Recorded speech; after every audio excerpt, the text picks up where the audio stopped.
ارمغان سے ریلیٹڈ میں نے ایک نیوز آرٹیکل بھی دیکھا جس کے اندر یہ لکھا ہوا تھا کہ ارمغان نے 31 دسمبر کو ایک لڑکی کو شدید تشدد کا نشانہ بنایا. وہ لڑکی کون تھی اور اس لڑکی کا کیا رول ہے اس کیس میں؟ اچھا، یہ جو لڑکی ہے زوما نام ہے اس کا، اور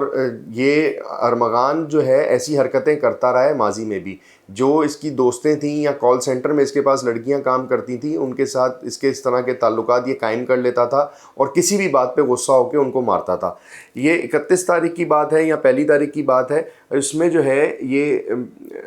زوما نام کی جو لڑکی ہے، اس نے اس کو وہاں پہ اپنے آفس میں مارا ہے اور بہت زیادہ تشدد کیا ہے اس کے اوپر، بروٹلی تشدد کیا. اور اس نے اس کو یہ بھی کہا کہ تم نے جو ہے نا کوئی میری مخبری کی ہے، اس ٹائپ کی یہ باتیں کرتا رہا. اور اس کے بعد جب شدید زخمی ہو گئی تو اسی دوران وہ شراز موقع پہ پہنچا تھا، تو شراز نے لڑکی کو مزید مارنے سے روکا اور اس کے بعد اس کو اسپتال کے لیے روانہ کر دیا. یہ اسپتال پہنچ جاتی ہے لڑکی. اسپتال میں پھر اس کو جو ہے راستے میں دھمکیاں دی جاتی ہیں کہ اگر تم نے پولیس کو بتایا یا کچھ ایسا کیا تو تمہیں جان سے مار دیں گے. اور اس کے بعد وہاں پہ یہ ساری کیس جو ہے وہاں آ کے ہاسپٹل میں آ کے ختم ہو جاتا ہے. وہ لڑکی کمپلین نہیں کرتی، جو سرسری کمپلین کرتی ہے پھر وہ کمپلین وڈرا کر لیتی ہے اور یہ کیس جو ہے دب جاتا ہے. لیکن اس نامی جو زوما نامی لڑکی ہے جس کے اوپر تشدد کیا گیا وہ ایک الگ کیس ہے. اس کا مصطفیٰ قتل کیس سے بظاہر کوئی تعلق نہیں ہے، لیکن ہاں کیونکہ یہ جو ارمغان ہے یہ بہت سارے لوگوں کو تشدد کا نشانہ بناتا تھا. اور اس کا یہ میں نے آپ کو بتایا غصے والا آدمی لڑکا تھا، تو غصے میں جب اس کا کسی سے جھگڑا ہو جائے یا کوئی بات بری لگ جائے یا اس کو لگ جائے کہ یہ بندہ میرے سامنے آ کے کھڑا ہو رہا ہے یا اس کو یہ ڈر ہوتا تھا کہ کوئی میری انفارمیشن پولیس کو دے رہا ہے، تو وہاں پر بھی یہ لوگوں کو تشدد کا نشانہ بناتا تھا. اچھا، اس پورے میں نا علی جو بات سمجھ میں آئی اور جو ہم نے شروع دن سے دیکھی وہ یہ تھی کہ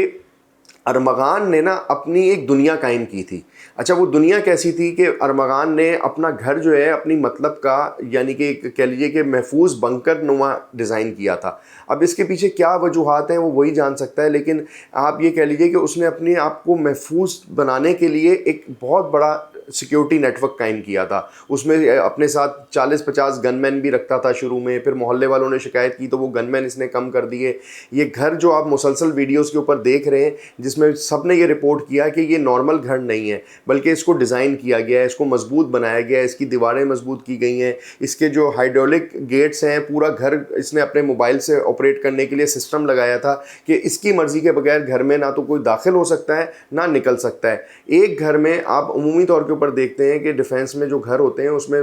میکسیمم جو ہے 5 یا 8 کیمرے لگائے جاتے ہیں سیکیورٹی کے لیے. یہاں 35 سے 40 سے زائد کیمرے تھے، یعنی کہ گھر کے باہر سے لے کے ہر کمرے کو یہ خود مانیٹر کرتا تھا. ان کے جو ملازم تھے ارمغان کے، ان کو ایک مخصوص کمرے سے باہر نکلنے اور گھر کے اندر داخل ہونے کی اجازت نہیں تھی. ارمغان کے جتنے بھی دوست آتے تھے ان کو ایک مخصوص حصے تک بیٹھنے کی اجازت ہوتی تھی کہ یہیں وہ دوست بیٹھیں گے. یہ کہا جاتا ہے کہ ارمغان زیادہ تر اپنے گھر میں کسی کو موبائل استعمال کرنے نہیں دیتا تھا.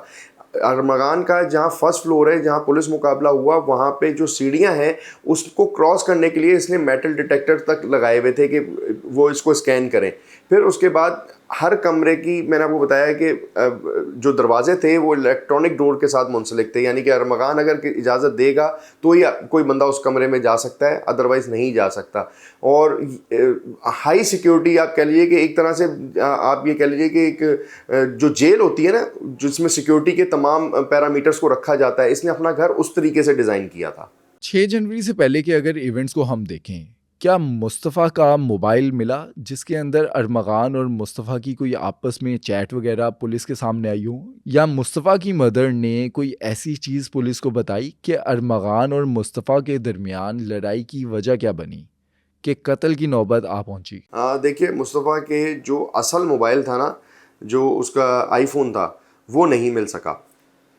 وہ یا تو اس نے اس کے ساتھ جلا دیا گاڑی کے اندر یا اس کو ڈسٹرائے کر دیا، وہ موبائل تو نہیں ملا. اور ایک جو موبائل تھا چھوٹا موبائل جس کے آپ نوکیا کا موبائل کہہ لیں، وہ موبائل جو ہے وہ اس کے کمرے سے ملا جو مین ایویڈنس ہے پولیس کے پاس. مصطفیٰ کا ایک موبائل جو ہے اس کمرے سے مل گیا پولیس کو، جس سے پولیس کو اس بات کی بھی تصدیق ہوئی تھی کہ مصطفیٰ اس لاسٹ ٹائم اس گھر پہ آیا تھا اور اسی جگہ پہ اس کے ساتھ کچھ ہوا ہے، اور جو ڈیٹا ہے وہ تو ریٹریو ہو ہی نہیں سکا کیونکہ موبائل نہیں تھا۔ ہاں اب ان کی والدہ کے پاس جو ہے وہ آئی کلاؤڈ کی اگر اس کی آئی ڈی ہوگی تو اس کا ڈیٹا جو ہے وہ پولیس نے ابھی تک کیوں نہیں لیا، ان کی والدہ نے کیوں نہیں دیا، یہ ایک سوالیہ نشان ہے کیونکہ وہ ابھی تک سامنے نہیں آ سکا۔ 6 جنوری کو ارمغان نے مصطفیٰ کو شدید تشدد کا نشانہ بنایا۔ اس ٹائم پہ شہراز سامنے تھا۔ کیا پولیس انٹیروگیشن میں شہراز نے کچھ بتایا پولیس کو کہ ارمغان اور مصطفیٰ ان دونوں کے درمیان کیا بات چیت ہوئی اس وقت؟ شہراز نے یہ بتایا کہ میں جب وہاں پہنچا تو یہ مصطفیٰ بھی جب آ گیا تو یہ پہلے مصطفیٰ نے اس کو ایک تھیلی کے اندر ڈرگز دی اور اس نے وہ ڈرگز لی اور اپنے دراز میں رکھ دی، اور مصطفیٰ کو اس کے بدلے میں اپنے دراز سے پیسے نکالے اور وہ پیسے دے دیے، جس کی قیمت جو پیسے ہیں وہ تقریباً 2.5-3 لاکھ روپے بتاتا ہے یہ کہ اس نے مصطفیٰ کو دے دیے۔ پھر وہاں یہ وہاں بیٹھ کے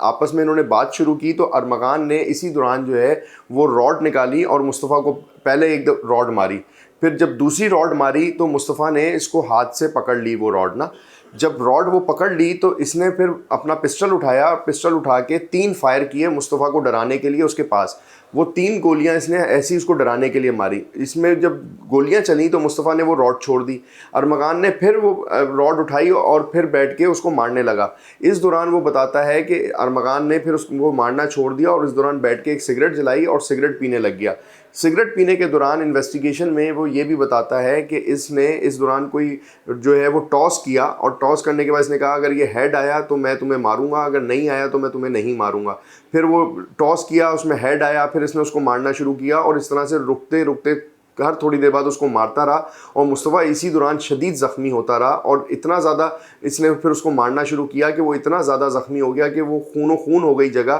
کارپٹ پہ خون آ گیا، پورے کمرے میں خون پھیل گیا، اس کی ٹانگیں چھل گئیں، جسم کے اوپر نشانات آ گئے اور وہ لاغر کنڈیشن میں آ گیا، جس کے بعد انہوں نے فیصلہ کیا کہ اس کو یہاں سے نکالنا چاہیے اور نکالنے کے بعد اس کو جو ہے نا کہیں ڈسپوز آف یا چھوڑنا چاہیے۔ اچھا اس دوران وہ یہ بتاتا ہے کہ مصطفیٰ کو جب وہ مار رہا تھا میں نے اس کو ایک آدھ دفعہ روکنے کی بھی کوشش کی لیکن وہ غصے میں نہیں رکا، اور اس دوران وہ 3 سوالات اس سے کرتا رہا کہ اس لڑکی سے تمہارا کیا تعلق ہے۔ ایک مسلسل یہ سوال کر رہا تھا نشے میں، کیونکہ ارمغان نے اسی ٹائم مصطفیٰ کو جب مارنا شروع کیا تو نشہ کیا تھا۔ پھر اس کے بعد اس نے دوسرا سوال یہ شروع کیا کہ تم نے مجھے وہ تصویر کیوں بھیجی چھلے ہوئے کیلے کی، اور اس لڑکی سے تمہارا کیا تعلق تھا۔ تو یہ سوالات کرتے کرتے وہ مارتا چلا گیا اور وہ زخمی ہو گیا، اور اس کے بعد اس نے بولا کہ اس کو میرے ساتھ اٹھاؤ، اور اٹھانے کے بعد اس کو چادر میں لپیٹا اور اسی کی گاڑی میں لے گئے، اور وہی سارے جو ہوا میں نے آپ کو پہلے بھی بتایا کہ وہ گاڑی میں لے گئے، پھر گاڑی میں ڈال کے بلوچستان لے گئے۔